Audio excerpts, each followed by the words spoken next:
Shannon, people around the country are kind of noticing this shift in this offense at Miami. Talk a little bit about that from your perspective. I mean, you've been doing this for a while, but maybe this is a little bit of a higher sort of stage, maybe? I don't know. I mean, the thought of trying to win a game is kind of mind-boggling at times. You know, you attack to the end, right? And so I think that our kids have put in a lot of work. It's showing on the field. We got to put blinders on and just keep getting 1 week better, you know. Very proud of where they're at right now, but we all know how that can change too if you let distractions seep in.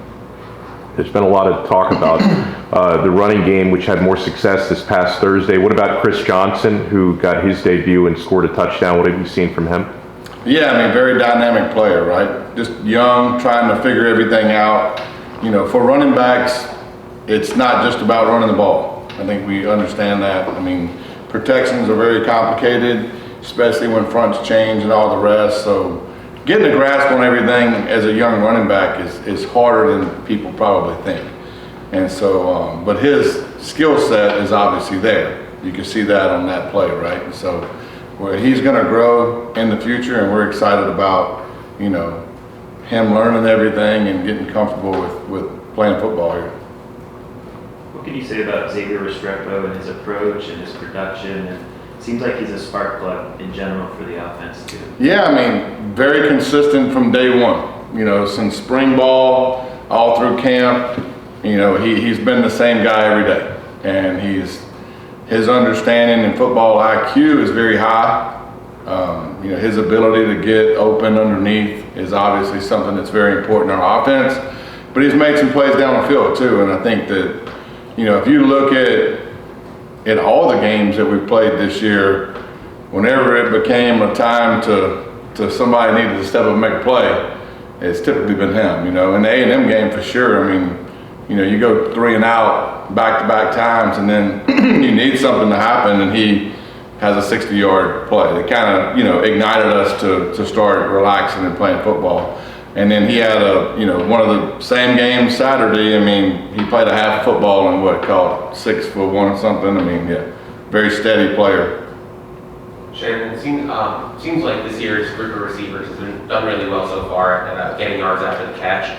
Is that something you guys worked on, being more physical, or is that just kind of like opportunistic, things? Yeah, I mean, we stress the point of getting up the field. You know, I mean, there's certain things that are in everybody's offense that's unique to that offense. I think something that's been unique to our offense, you know, from my lifetime has been, you know, there's certain drills we do and certain things that we stress of when the ball is coming to you and hits your hands. And a lot of people, you know, stress certain things, and we stress getting vertical, like getting up the field, drop step, get vertical.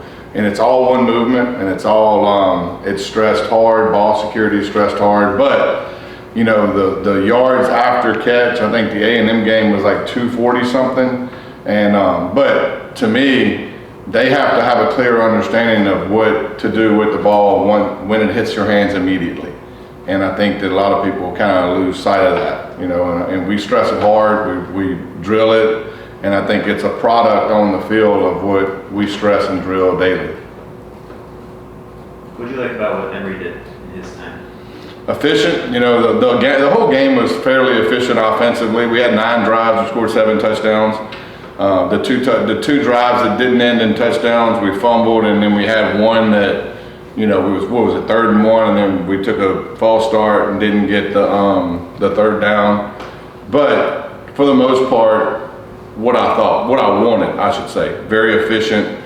Emory came in there, I think it was 9 of 11, right? So yeah, I mean, put the ball in play, and he had a couple that I thought, you know, when he scrambled to the right and he kind of put the ball in jeopardy that one time, it was probably his negative play of the game. Other than that, he's very efficient and very accurate. Where is he in relation to true freshman quarterbacks that you've seen or worked with? It seems like he's a little further along at this stage. Yeah, he has a good skill set and a good grasp of the offense. You know, I mean, his timing of route, you know, his accuracy and timing is pretty good for a young guy. He and Riley Williams nearly connected on a big play. What have you seen? What have you seen from Riley, who's been getting a good amount of playing time? Yeah, I mean, you're going to see that more and more with him. I mean, I think Riley's ability to run routes and get open is as good as a tight end as I've seen. And so as time goes, he started the year, you know, he wasn't playing. He had some things, but now he's 100% and he's going. You'll see him make more and more plays in the pass game as time goes. I mean, his body control and his ability to get open is unique. And I'm very excited about, you know, watching him progress. What stands out about Temple's defense? Very athletic. We played them last year, and I think they're a much improved defense from last year. We had to score at the end to beat them, and I thought, you know, this year watching them on tape, you know, they're more athletic. They get after the passer. I mean, I think they were top 10 last year in sacks, number 11 in tackles for loss. So chaotic up front, a lot of movement, you know, a lot of subtle D-line movements, twists and stuff like that gives you issues, and they're explosive on the edge. I mean, they can get off the ball, time up snaps, and do the rest. And so they're much more aggressive in the back end than what we played Saturday. You know, they're going to challenge us and get in our face a little bit. So, you know, we know what's out there. You know, they're a very well-coached defense, very well-coached. If I remember right, a few weeks ago you mentioned having like 4 games to play with Emory and Jacurri. Obviously Jacurri hasn't gotten in yet. Mm-hmm. How do you anticipate, you know, utilizing him for those 4 games? Are you trying to like maybe use him in games that maybe with higher stakes against, you know, ACC opponents? Like how do you anticipate using him, I guess? I don't know yet. I mean, I'm playing that by ear. I'm delaying it as long as I can, to be honest with you. You know, I mean, you know, we're sitting here in situations that we prepare weekly, and both of them are prepared to play. You know, and so, you know, I go into games knowing that, you know, I have 2 guys to play, and I don't want to play more than 4 with him. And so it would be very careless of me to play him in games where I didn't need him or I didn't deem it to be a game that, you know, and Emory's playing at a high level. And so, you know, we're in a good place as far as getting our goal accomplished with him. Now, it's a long season, and so, you know, we're in week 4. So far, so good, right? How's Jacurri's attitude? It's great. No, it's unbelievable. He's doing, look, I told him at the beginning of this year, I mean, I redshirted as a junior, you know, so I've been through it as a player, although a long time ago. And I've had, you know, through my career, we've redshirted guys later in their career, probably more than most. So I know the challenges that come with it. And I told him from the beginning that, you know, it's going to be a year that you got to battle boredom, you know, because you're not going to be doing a lot. You got to be dialed in mentally. You got to be ready to go if needed. And so it's a very challenging year for him, but the kid has been unbelievable. His attitude's off the chart. He's done everything we need to help us get ready for games. And if we need him, he is there. And very proud of him and the way he's handled everything. Talk to us about Jacurri. What does he do well that you see out there? Excuse me? Jacurri, what does he do well?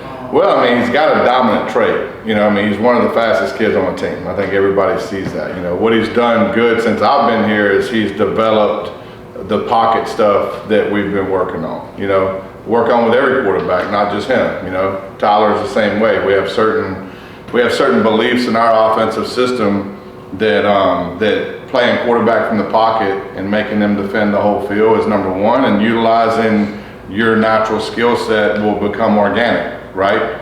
And that'll happen, although there will be some scheme plays that exist. And so just sharpening those tools for him, and he's made, I mean, leaps and bounds progress from the beginning of spring till now. You know, he's not sitting here like in the spring it was easy because he's taking a lot of reps.